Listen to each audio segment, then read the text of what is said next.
Halo teman-teman, saya Ahmad Mutaken dari investory.id. Kali ini saya akan memberikan analisa tentang suatu perusahaan, yaitu Mice atau PT Multi Indo Citra. Mungkin bagi teman-teman sepintas Mice ini lebih mengarah seperti kegiatan meeting dan teman-temannya, tapi di sini bukan. Mice di sini adalah nama perusahaan yang justru bisnisnya itu adalah perlengkapan bayi. Main bisnisnya itu adalah perlengkapan bayi. Jika teman-teman di sini mempunyai anak, coba dilihat, mempunyai bayi, coba dilihat apakah peralatan bayinya itu diproduksi oleh merek Pigeon. Jika iya, berarti adalah produk dari Mice ini. Langsung saja kita simak. Bisnis dari Mice ini adalah satu, memproduksi peralatan untuk bayi, bekerja sama dengan Pigeon Corporation Japan, dan menjual produk tersebut. Jadi ceritanya seperti ini. Mice ini mempunyai anak usaha. Nah, anak usaha ini mempunyai anak usaha yang bekerja sama dengan Pigeon Corporation. Nah, hasil dari cucu usaha ini dijual oleh Mice. Yang kedua adalah menjual produk dari brand lain melalui online dan offline. Jadi selain menjual produk Pigeon, Mice ini juga menjual produk dari brand-brand lain juga melalui website papaya.id kalau tidak salah. Yang ketiga adalah menjadi distributor produk dari brand sendiri dan brand perusahaan lain. Yang keempat adalah perusahaan logistik. Nah, kita langsung masuk ke area rasio-rasio dari Mice ini.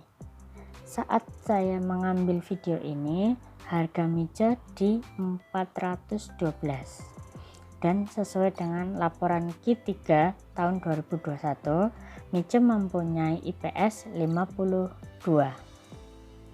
Jika kita melihat, sebenarnya kinerjanya relatif stabil saja, dengan 2018 ada 55, 2019 62, 2020 hancur karena ada pandemi, hanya jadi 4 saja, dan dari 2021 mencoba recovery menjadi 52. Jika kita perhatikan secara TTM, kita berharap di tahun 2021 ini terjadi kenaikan yang signifikan seperti di tahun 2018 dan 2019. Jika itu terjadi, maka kinerja Mice lumayan bagus. Lanjut di bagian book value. Book value dari Mice ini yaitu 1170. Lumayan sangat besar dibanding dengan harganya saat ini. Terus kemudian adalah revenue per share-nya adalah 1219. Arti dari revenue per share adalah harga dibanding pendapatan dibanding dengan jumlah lembar saham, total pendapatan atau revenue atau sales. Yang ketiga adalah progress book value-nya. Perhatikan dari 2011 hingga 2021 dengan kuartal 3 terjadi peningkatan yang stabil tapi tetap naik. Ini seperti ini adalah perusahaan-perusahaan yang menurut saya sangat bagus ya, dan kebetulan Mice ini juga masih relatif sepi. Dan kondisi seperti ini kita berharap Mice ini menjadi semacam growth stock yang masih under value. Kita lihat nanti apakah memang masih under value atau tidak menurut rumus Graham number. Selanjutnya adalah gross profit margin dan net profit margin. Di sini kita lihat untuk gross profit margin dari Mice ini sangat signifikan, yaitu di kisaran hampir di atas 50%. Khas dari perusahaan retail yang mendominasi memang seperti itu, gross profit marginnya tinggi.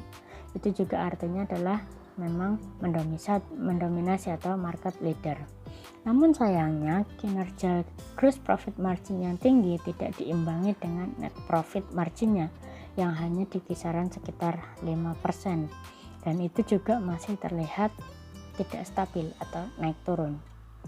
Untuk memastikannya, kita bisa melihat secara langsung dari revenue. Karena apa? Karena jika pendapatannya stabil dan kecenderungannya naik, Artinya kita tinggal menunggu apakah ada efisiensi atau tidak. Kalau misalnya dengan gross profit margin atau revenue-nya tetap atau naik stabil dan efisiensinya kuat, maka net profit margin-nya akan menjadi semakin lebih baik.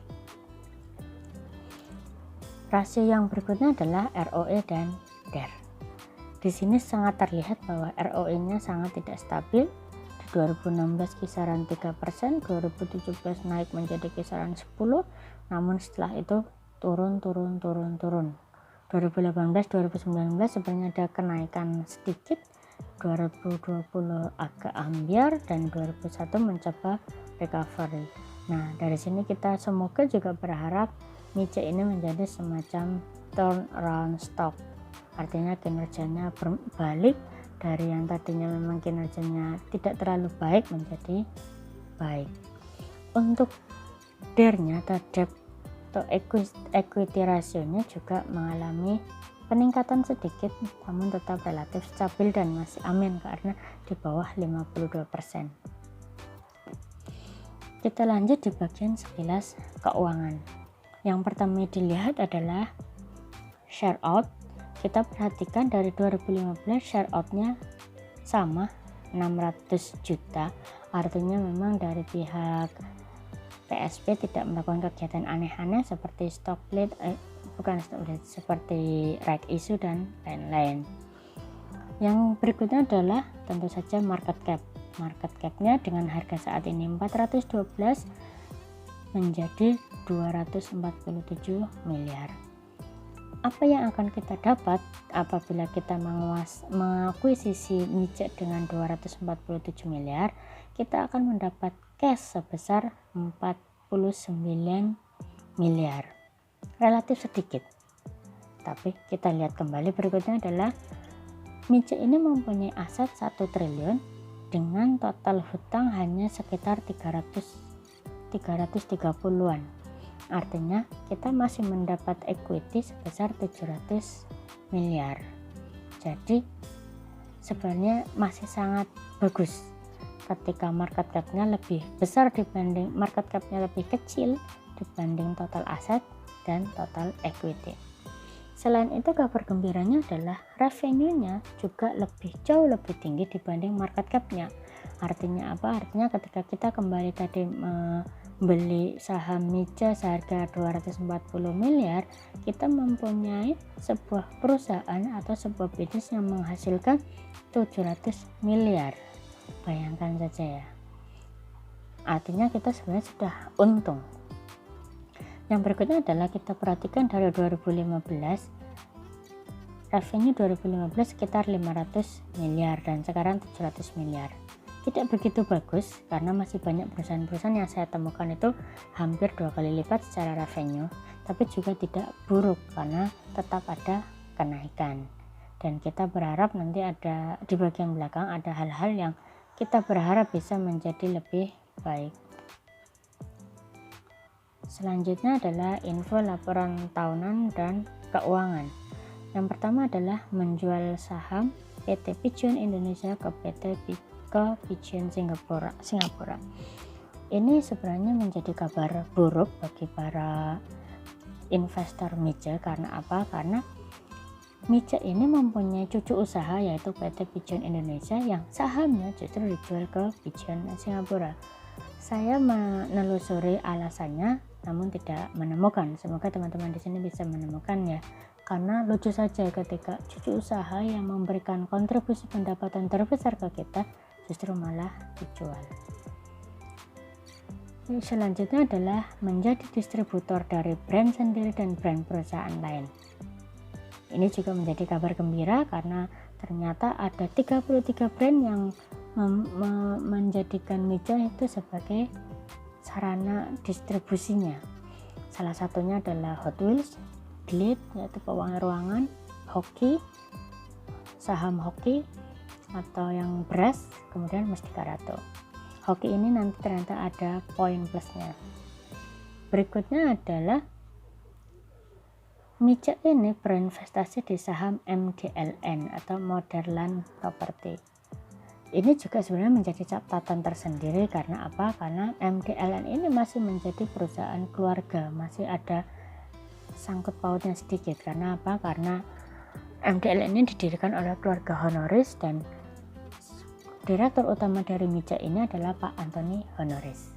Semoga saja ini hanya sekedar transaksi biasa saja, tapi tetap harus kita waspadai karena ada, menurut saya sih kurang tepat juga ketika perusahaan apa tapi berinvestasi di perusahaan yang berbeda sektor.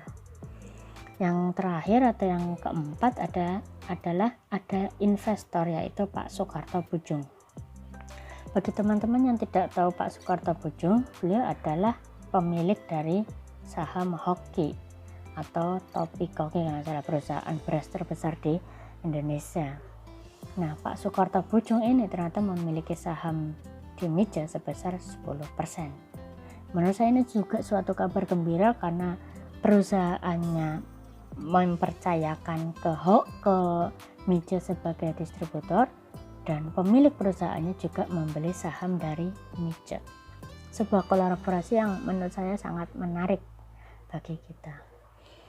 Namun ada catatan tersendiri yang harus kita ketahui adalah yang pertama, ROE dan NPM-nya kecil walaupun GPM-nya besar. Kita semua udah tahu tadi bahwa khas sebenarnya perusahaan-perusahaan yang seperti ini adalah seperti itu, GPM-nya besar namun NPM-nya kecil. Efeknya adalah kalau NPM kecil, kemungkinan besar nanti juga sahamnya atau dividennya juga kecil. Kemudian dividen payout ratio-nya juga tidak stabil, kadang 8% atau 10% atau di bawahnya.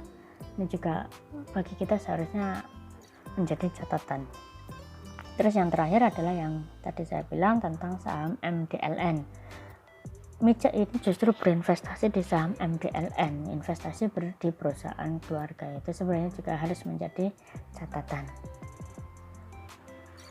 Nah, lanjut ke bagian harga wajar.